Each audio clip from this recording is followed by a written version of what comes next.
জয় নিতাই, জয় শ্রীকৃষ্ণ।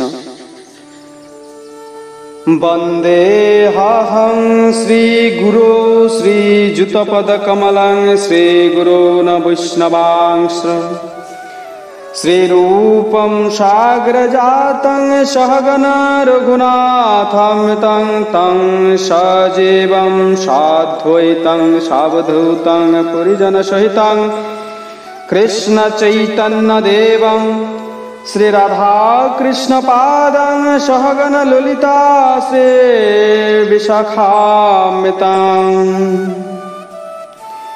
নমো মহাবদান্নায় কৃষ্ণ প্রেম পদায়তে কৃষ্ণায় কৃষ্ণ চৈতন্য নাম্নে গৌরতিশে নমঃ।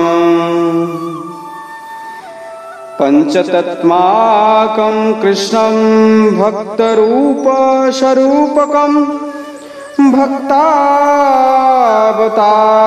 ভক্তাখ্যং নমামি ভক্তশক্তিকং। হে কৃষ্ণ করুণা সিন্ধু দীনবন্ধু জগৎপতে গোপেশ গোপিকা কান্ত রাধা কান্ত নমস্তুতে।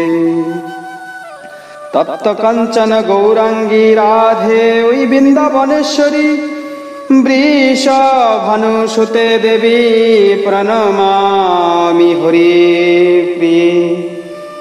নীলাচল নিবাসায় নিত্যায় পরমাত্মনে বলভদ্র সুভদ্রাভ্যাম জগন্নাথায় তে নমঃ।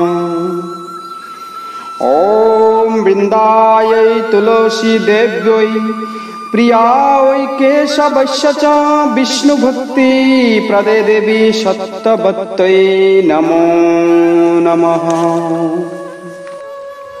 বাঞ্ছাকল্পতরুভ্যশ্চ কৃপা সিন্ধুভ্য এব চ পতিতানাং পাবনেভ্যো অনন্তকোটি বৈষ্ণবেভ্যো নমো নমঃ।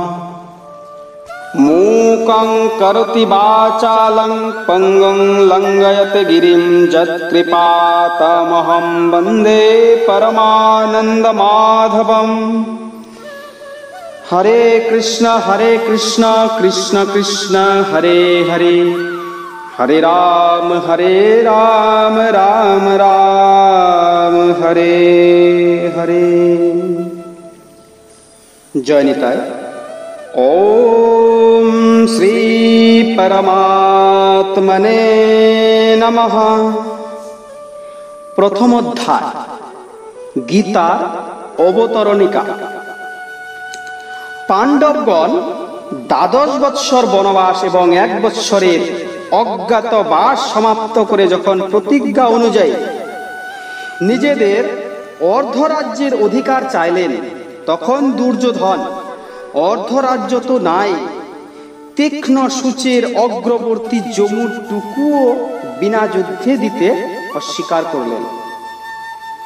অতঃপর পাণ্ডবগণ কুন্তী মাতার আদেশ অনুসারে যুদ্ধ করাই স্থির করলেন। এইভাবে পাণ্ডব ও কৌরবগণের মধ্যে যুদ্ধ স্থির নিশ্চিত হল এবং সেই অনুযায়ী দুই পক্ষের যুদ্ধের জন্য প্রস্তুত হতে লাগলেন। মহর্ষি বেদব্যাস ধৃতরাষ্ট্রকে অত্যন্ত ভালোবাসতেন।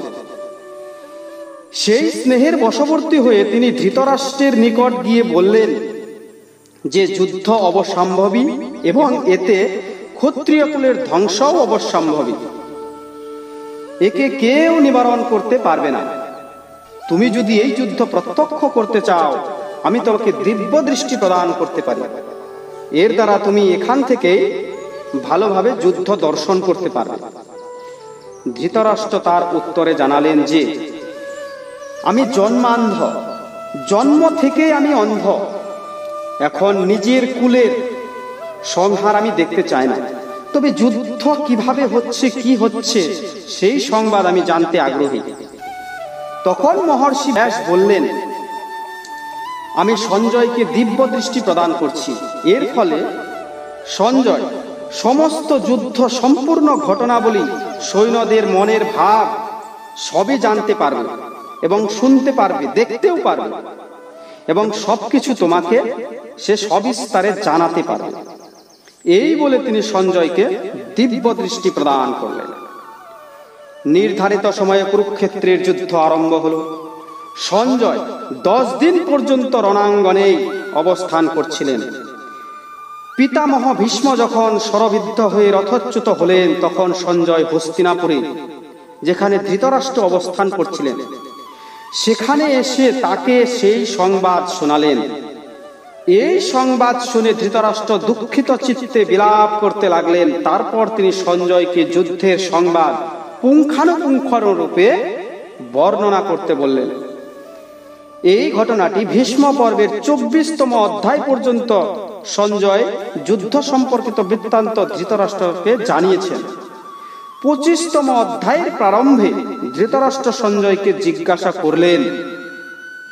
গীতার প্রথম শ্লোক। ধৃতরাষ্ট্র উবাচ ধর্মক্ষেত্রে কুরুক্ষেত্রে সমবেতায়ুৎসবঃ মামকা পাণ্ডবাশ্চৈব কিমকুর্বত সঞ্জয়। ধৃতরাষ্ট্র জিজ্ঞাসা করলেন, হে সঞ্জয়, ধর্মক্ষেত্রে যুদ্ধ করার মানসে সমবেত হয়ে আমার পুত্র এবং পাণ্ডুর পুত্ররা তারপর কি করলেন? এই প্রশ্নের উত্তরেই সঞ্জয়ের বিস্তারিত জবাব পরপর শুরু হয়ে গেল। জয় নিতাই, জয় শ্রীকৃষ্ণ। পরবর্তী শ্লোক পরবর্তী সময়ে আসবো।